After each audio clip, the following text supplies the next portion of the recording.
저는 김정은 위원장을 지근거리에서 호위하는 친위부대 작전참모였습니다. 그런데 어느 날 제가 들어서는 안 될 대화를 듣고 말았습니다. 3대째 혁명 집안 출신의 인민군 대저가 목숨을 걸고 탈북해 세상에 공개한 북한 권력 내부의 민낯. 그가 직접 들은 김정은의 그 말을 지금부터 전해드립니다. 여러분의 구독과 좋아요 하나하나가 숨겨진 북한의 진실을 세상에 알리는 힘이 됩니다. 그 모든 것은 이렇게 시작되었습니다. 제 이름은 이상철입니다. 지금은 대한민국 국민으로 살고 있지만 불과 얼마 전까지만 해도 저는 평양 한복판 모란봉구역의 간부 아파트에서 인민군 대저로 살았습니다. 여러분, 대저라고 하면 우리로 치면 대령이라고 보시면 됩니다. 군인으로서는 꽤 높은 자리지요. 제가 살던 동네를 먼저 말씀드려야 할 것 같습니다. 모란봉구역이라고 평양에서도 손꼽히는 좋은 동네입니다. 우리나라로 치면 서울 강남쯤 된다고나 할까요? 거기서도 간부 전용 아파트 단지, 일반 주민들은 들어올 수도 없는 곳입니다. 경비원이 늘 입구를 지키고 있었고 담장 안에 들어서면 또 다른 세상이었습니다. 저는 그 시절을 돌아볼 때마다 참 묘한 기분이 듭니다. 특권이 있었습니다. 틀림없이 있었습니다. 봉화진료소라고 간부들만 이용할 수 있는 병원이 있었는데 일반 주민들이 약한 알 구하지 못해 발을 동동 구를 때 우리는 거기서 제대로 된 치료를 받았습니다. 낙원백화점 출입증도 있었습니다. 여러분도 아시다시피 북한에서 백화점이라고 하면 그게 다 같은 백화점이 아닙니다. 일반 주민들이 가는 곳엔 물건이 없다시피 했지만 우리가 가는 백화점엔 수입품도 있었고 먹을 것도 있었습니다. 지금 생각하면 참 부끄러운 일이지요. 저희 집안은 3대째 혁명 집안이었습니다. 할아버지께서는 항일빨 치산 출신으로 훈장을 받으셨고 아버지께서도 군 소장을 지내셨습니다. 저는 어릴 때부터 그 사실이 자랑스러웠습니다. 너는 혁명의 피를 타고났다는 말을 귀에 닳도록 들으며 자랐으니까요. 학교에서도 군에서도 저는 늘 믿음직한 사람, 충성스러운 사람으로 인정받았습니다. 그 시절엔 말이죠. 체제를 의심한다는 것 자체를 생각조차 못했습니다. 숨 쉬는 것처럼 자연스럽게 당과 수령에 대한 충성이 제 몸에 배어 있었습니다. 6.25 이후 분단의 상처 속에서도 우리 체제가 옳다고, 우리가 이기고 있다고 믿었습니다.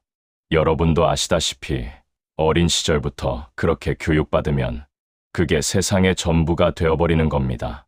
하루하루는 이렇게 흘러갔습니다. 아침이면 6시에 일어납니다. 아내가 옥수수죽을 끓이는 냄새에 눈을 뜨지요. 우리는 그나마 쌀도 먹을 수 있었지만 아내는 늘 아껴서 죽을 끓였습니다. 당신은 군인이니까 힘을 써야 한다면서요. 그 따뜻한 죽 한 그릇이 지금도 눈에 선합니다. 부대에 나가면 오전 내내 훈련이었습니다. 오후엔 정치 교육이 있었습니다. 김일성 선생, 김정일 장군, 그리고 지금의 김정은 위원장의 교실을 읽고 토론하고 충성을 다짐하는 시간입니다. 매주 한 번씩은 서로에 대한 충성도 평가도 했습니다. 옆 동료가 요즘 어떻게 지내더라, 무슨 말을 하더라, 그것을 보고하는 시간입니다. 우리나라로 치면 옆집에서 다 들여다보는 것처럼 그렇게 서로를 감시하는 구조였습니다.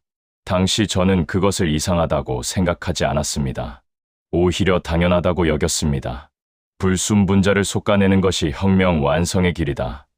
그 말을 철석같이 믿었으니까요. 집에 돌아오면 저녁을 먹고 아이들 공부를 봐주었습니다. 아들 상민이는 만경대 혁명학원에 다니고 있었습니다.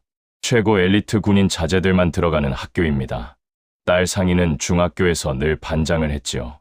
아이들을 보고 있으면 이것이 행복이구나 싶었습니다. 그런데 말입니다. 여러분, 그 행복한 일상 속에도 가끔 설명하기 어려운 불편함이 스며들 때가 있었습니다. 아주 작은 것들이었습니다. 부대 근처를 지나다 보면 군복을 입은 병사들이 배를 골는 것이 보였습니다. 장마당이라고 우리로 치면 재래시장 같은 곳인데 거기서 군인들이 뭔가를 팔고 있는 모습이 눈에 띄었습니다. 국가가 먹여 살리는 군인이 시장에서 물건을 팔고 있다는 것이 저는 그 장면을 보고도 그냥 지나쳤습니다. 그때는 몰랐습니다. 그 작은 불편함이 훗날 제 인생 전체를 뒤바꾸게 될 첫 번째 균열이었다는 것을. 그 균열은 어느 날 갑자기 찾아온 것이 아니었습니다. 천천히, 아주 천천히 제가 평생 믿어온 것들이 하나씩 무너지기 시작했습니다. 돌이켜보면 그 시작은 두 가지였습니다. 작은 것처럼 보였지만 저한테는 1000근짜리 돌덩이 같았습니다. 처음은 김주애였습니다. 여러분도 뉴스에서 보셨을 겁니다. 김정은 위원장이 아직 40대인데도 어린 딸을 군사 퍼레이드에 데리고 나오기 시작했습니다. 처음엔 한두 번이더니 횟수가 점점 늘었습니다. 핵 시험장에도 데려갔습니다. 신형 미사일 발사 현장에도 세웠습니다. 군복을 입혀서 장성들 사이에 나란히 세웠습니다. 저는 그 장면을 친위부대 내부 영상으로 먼저 접했습니다. 처음엔 그냥 지나쳤습니다. 위원장님께서 자식 사랑이 각별하시구나 정도로만 생각했지요. 그런데 그게 한 번, 두 번, 세 번 반복되면서 저도 모르게 마음속에 물음표가 생겼습니다. 여러분도 아시다시피 북한은 유교 문화가 매우 강한 사회입니다. 우리 어르신들이 기억하시는 그 옛날 가부장적인 분위기, 그게 북한에는 아직도 그대로 남아 있습니다. 아니, 오히려 더 심하다고 해야 할 겁니다. 군대는 더 말할 것도 없습니다. 수십 년을 남성 중심으로 굴러온 조직입니다. 그런 사회에서 여성 후계자라니. 저는 군인으로서 냉정하게 계산해봤습니다. 김정은이 아직 40대다. 후계자를 준비하기엔 너무 이르다. 그런데 굳이 딸을 내세우는 것은 아들이 없어서인가, 아니면 그 아들에게 뭔가 문제가 있는 것인가. 어느 쪽이든 결론은 하나였습니다. 후계 구도가 불안하다는 것. 그리고 후계 구도가 흔들리면 체제도 흔들립니다. 제가 평생 목숨 바쳐 충성한 이 체제가 다음 세대에는 제대로 이어지지 않을 수도 있다는 것이었습니다. 이 체제는 영원하다고 믿었던 마음에 처음으로 금이 갔습니다. 그런데 그것보다 더 저를 흔든 것이 있었습니다. 장마당이었습니다. 장마당이라고 우리로 치면 재래시장 같은 곳인데요. 원래 북한에서 장마당은 불법이었습니다. 국가 배급제가 있으니까 개인이 물건을 사고 파는 것 자체가 체제에 어긋나는 일이었지요. 그런데 1990년대 고난의 행군 이후로 배급제가 사실상 무너지면서 장마당이 전국에 퍼졌습니다. 처음엔 주민들이 몰래 했는데 지금은 거의 공개적으로 운영됩니다. 그것까지는 저도 알고 있었습니다. 어쩔 수 없는 일이라고 생각했으니까요. 그런데 말입니다. 여러분, 제가 정말 충격받은 건 따로 있었습니다. 군인들이 장마당에 나오기 시작한 겁니다. 국가가 먹여 살려야 할 군인들이 스스로 장사를 해서 밥을 먹고 있었습니다. 옥수수를 팔고, 담배를 팔고, 심지어 군 보급품을 몰래 내다 파는 병사들도 있었습니다. 처음엔 하급 병사들만 그런 줄 알았습니다. 그런데 아니었습니다. 중간 간부들도, 심지어 부대 안에서 조직적으로 움직이는 경우도 있었습니다. 국가에 대한 충성심이 사라지고 있었습니다. 아니, 더 정확하게 말하면 충성할 이유가 사라지고 있었습니다. 나라가 나를 먹여 살리지 않는데 내가 왜 나라를 위해 죽어야 하는가? 그 단순한 물음이 군대 전체에 조용히 퍼지고 있었습니다. 저는 그날 밤 혼자 앉아 오래 생각했습니다. 아내는 이미 잠들어 있었고 아이들 방에서는 새근새근 숨소리가 들려왔습니다. 그 고요한 밤에 저는 처음으로 두렵다는 생각을 했습니다. 체제가 두려운 것이 아니라 이 체제가 언제까지 버틸 수 있을까? 그게 두려웠습니다. 군인은 명령에 따라 움직입니다. 묻지 않습니다. 따지지 않습니다. 위에서 시키면 합니다. 저는 20년 넘게 그렇게 살았습니다. 친위부대 작전 참모라는 자리는 그 20년의 충성에 대한 보상이었습니다. 김정은 위원장을 지근거리에서 보호하는 부대의 핵심 참모, 그것이 저 이상철이었습니다. 그 자리가 독이 될 줄은 몰랐습니다. 어느 날이었습니다. 부대 내 고위 회의가 있었고 저는 작전 참모로서 회의 준비와 경호를 맡았습니다. 회의가 끝난 뒤 자리를 정리하러 들어갔다가 저는 그만 멈춰 서고 말았습니다. 문이 완전히 닫히지 않은 채 안에서 목소리가 흘러나오고 있었습니다. 김정은 위원장과 최측근 몇 명의 대화였습니다. 저는 그 자리를 피했어야 했습니다. 그런데 발이 떨어지지 않았습니다. 내용은 이랬습니다. 러시아에 막대한 양의 무기와 포탄을 지원했는데 돌아온 것이 너무 적다는 것이었습니다. 처음 약속과 달리 경제 지원은 흐지부지됐고 기술 협력도 제대로 이루어지지 않았다는 겁니다. 내부 경제는 최악이고 주민들 불만은 쌓여가는데 정작 우리가 지원한 무기로 싸우는 러시아로부터는 실질적인 대가를 받지 못하고 있다는 이야기였습니다. 저는 귀를 의심했습니다. 우리가, 북한이 러시아를 지원하고 있었습니까? 그것도 그 대가를 제대로 받지 못하면서 저 같은 친위부대 작전 참모조차 그 내막을 모르고 있었다는 것이 더 충격이었습니다. 그런데 더 놀라운 말이 이어졌습니다. 김정은 위원장 본인이 이런 말을 했습니다. 중국이 언제든 우리를 흡수할 수 있다는 걸 나도 안다. 그 말이 제 귀에 꽂혔습니다. 여러분, 생각해 보십시오. 중국은 북한의 유일한 후원자입니다. 우리 어르신들이 기억하시는 6.25 때도 중국이 도와줬지요. 그 중국을 수령 스스로가 두려워하고 있었습니다. 체제의 꼭대기에 있는 사람이 두려워하고 있었습니다. 저는 그 자리에서 조용히 물러났습니다. 아무것도 듣지 못한 척, 아무것도 모르는 척. 군인으로서 몸에 밴 훈련 덕분에 표정 하나 흐트러지지 않았습니다. 하지만 가슴속은 달랐습니다. 그날 밤, 저는 잠을 이루지 못했습니다. 뒤척이다가 결국 자리에서 일어나 창가에 섰습니다. 평양의 밤은 어둡습니다. 전기가 부족하니까요. 여러분, 서울 야경 보셨지요?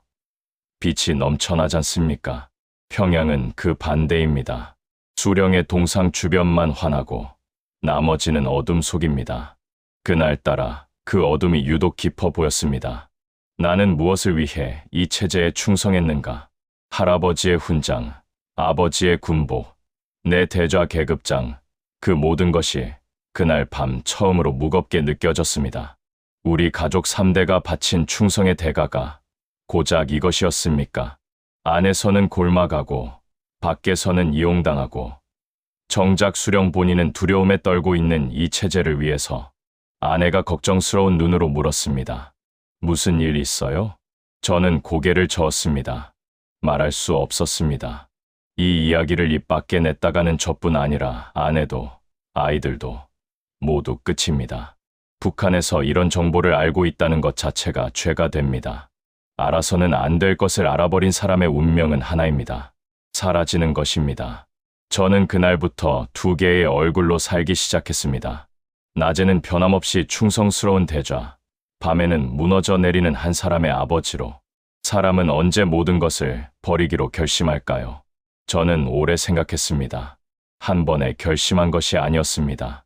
매일 밤 조금씩 마음이 기울어 갔습니다.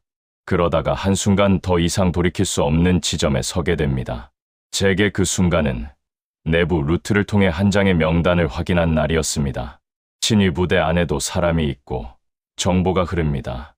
믿을 수 있는 동료 하나가 조용히 귀띔해줬습니다. 상철 동지, 조심하시오. 이름이 올랐소. 숙청 예정자 명단에 제 이름이 있다는 것이었습니다. 이유는 짐작이 갔습니다. 제가 우연히 들어버린 그 대화, 누군가 제가 그 자리에 있었다는 것을 보고한 것이겠지요. 기밀을 너무 많이 아는 사람은 오래 살지 못합니다. 북한에서 숙청이란 무엇인지 여러분도 어느 정도 아실 겁니다. 그냥 자리에서 물러나는 게 아닙니다. 정치범 수용소로 끌려가는 겁니다.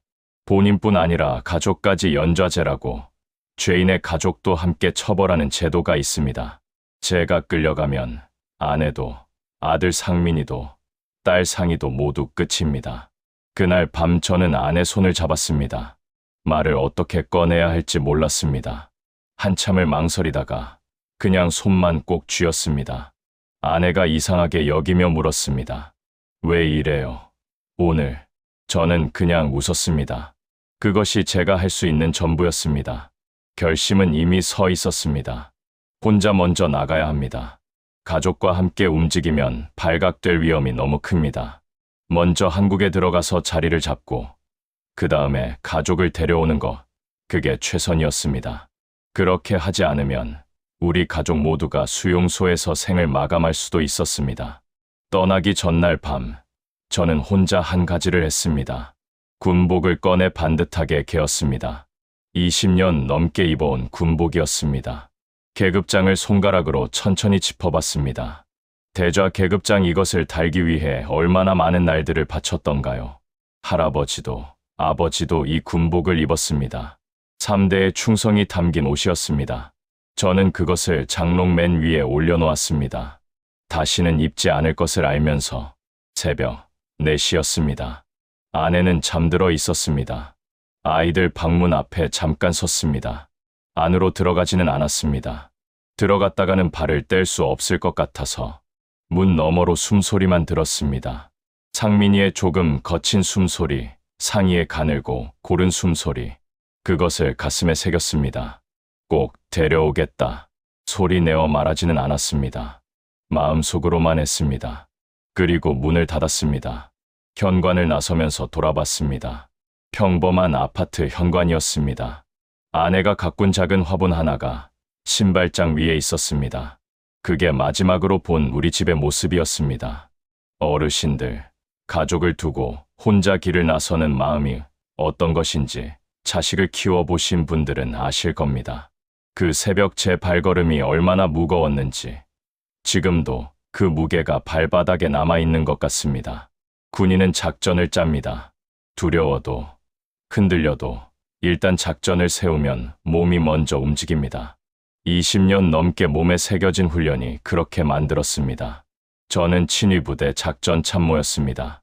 국경 경비 패턴을 누구보다 잘 알고 있었습니다.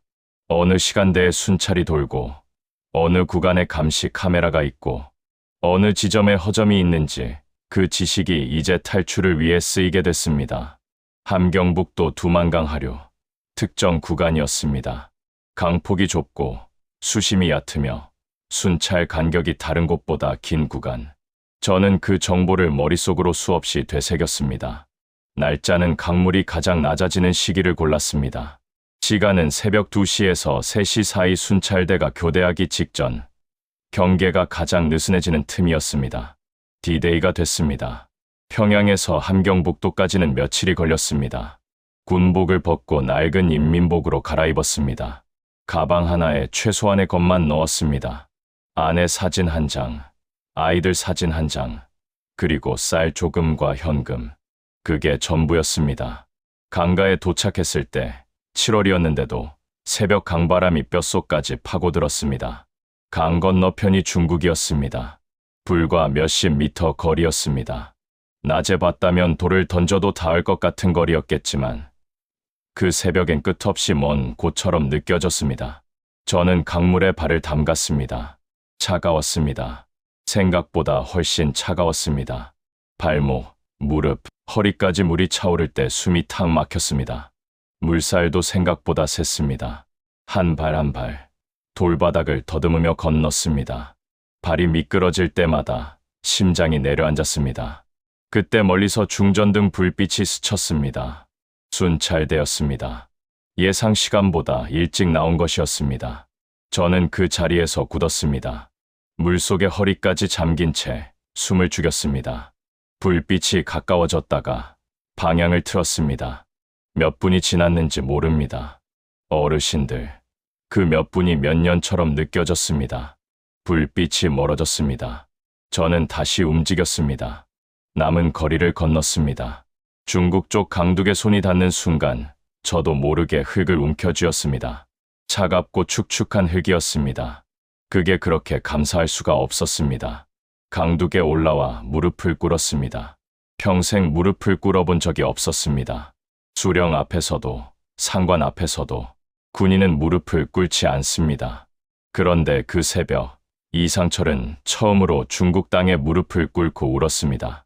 소리도 없이 물에 젖은 얼굴에 눈물이 섞여 흘렀습니다. 하늘에 계신 할아버지, 아버지 제가 이렇게 됐습니다. 용서하십시오.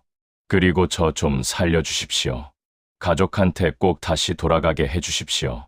자유를 얻었다고 생각했습니다. 강을 건넌 그 순간만큼은 정말 그렇게 생각했습니다. 이제 살았다고. 그런데 중국 땅에 발을 딛는 순간부터 또 다른 두려움이 시작됐습니다. 중국에서 탈북자는 난민이 아닙니다. 불법 입국자입니다. 여러분도 아시다시피 중국과 북한은 탈북자 송환 협정을 맺고 있습니다. 중국 공안에 잡히면 북한으로 돌려보내집니다. 돌아가면 어떻게 되는지는 말씀드리지 않아도 아실 겁니다.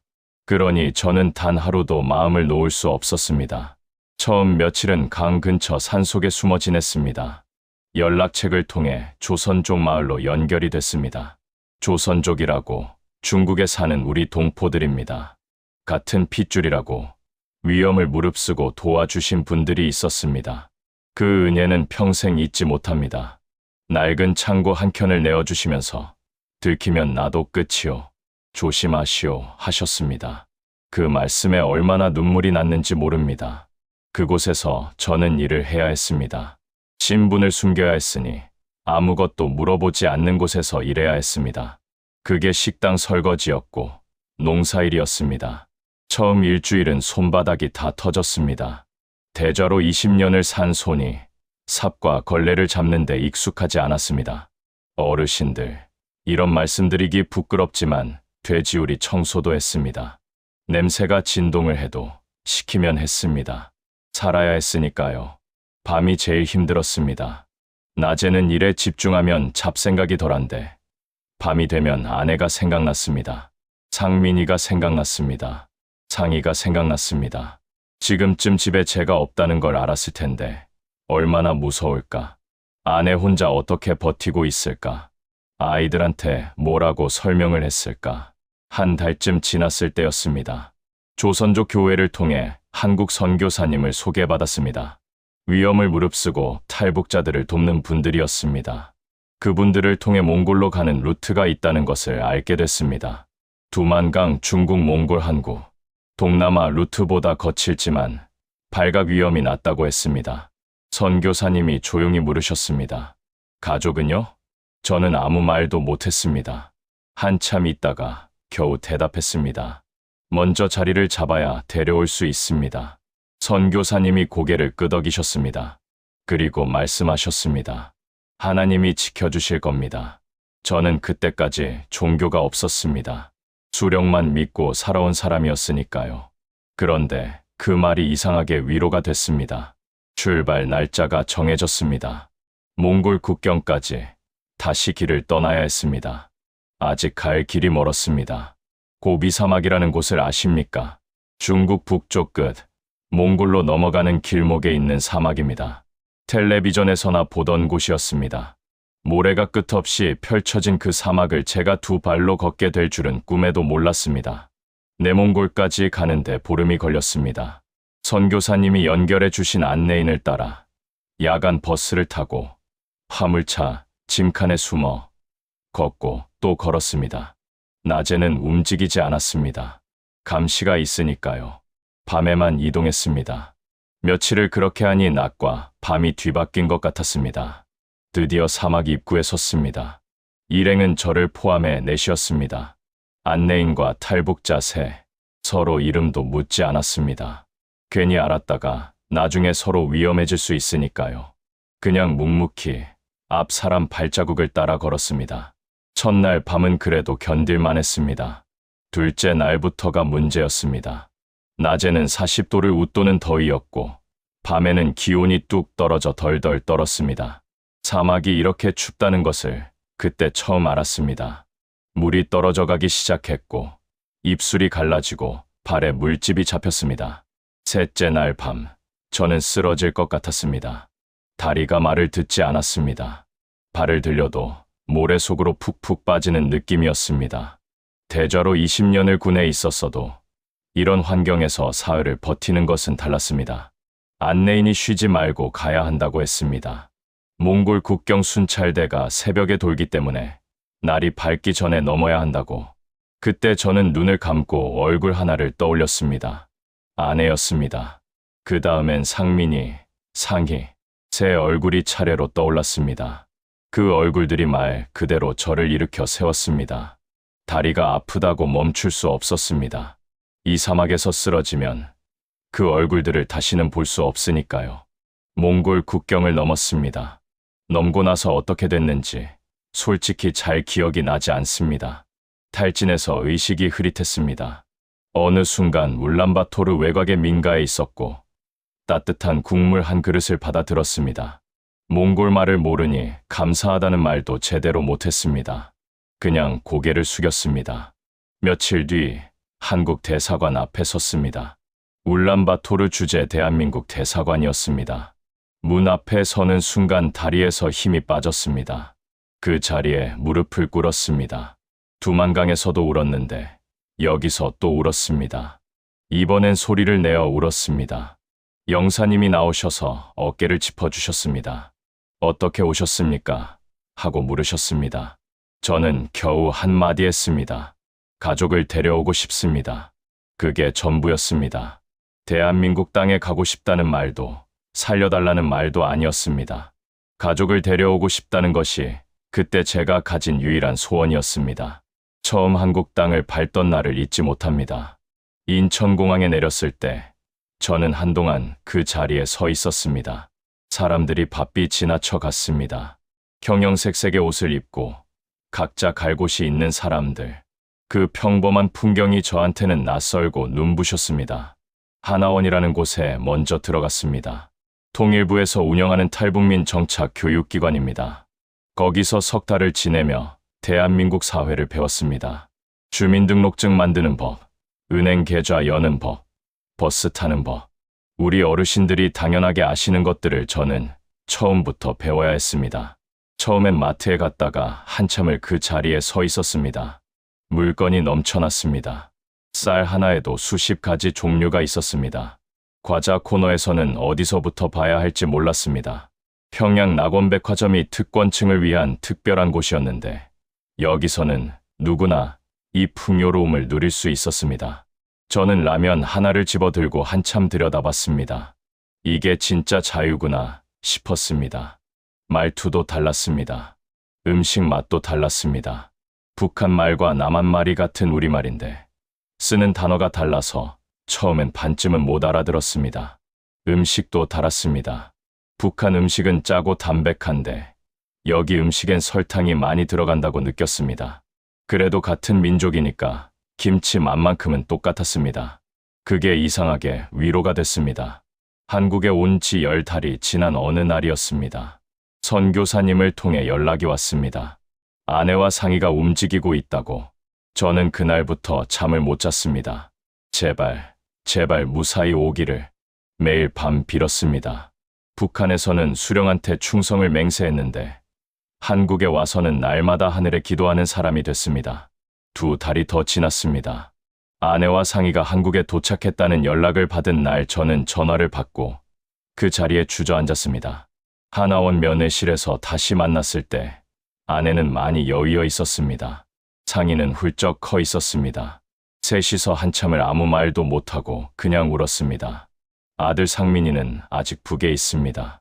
군 복무 중이라 함께 오지 못했습니다. 그 애 생각을 하면 지금도 가슴이 먹먹합니다. 밥은 먹고 있는지, 아픈 데는 없는지. 어르신들, 자식 걱정이란 끝이 없지 않습니까? 저도 그렇습니다.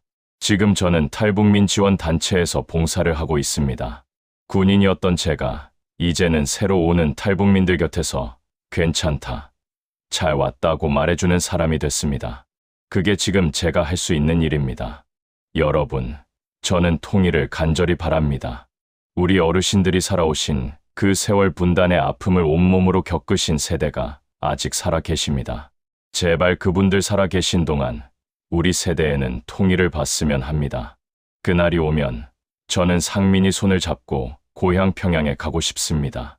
할아버지 산소에 저를 올리고 싶습니다. 그 소박한 꿈 하나가 오늘도 저를 살게 합니다. 들어주셔서 감사합니다.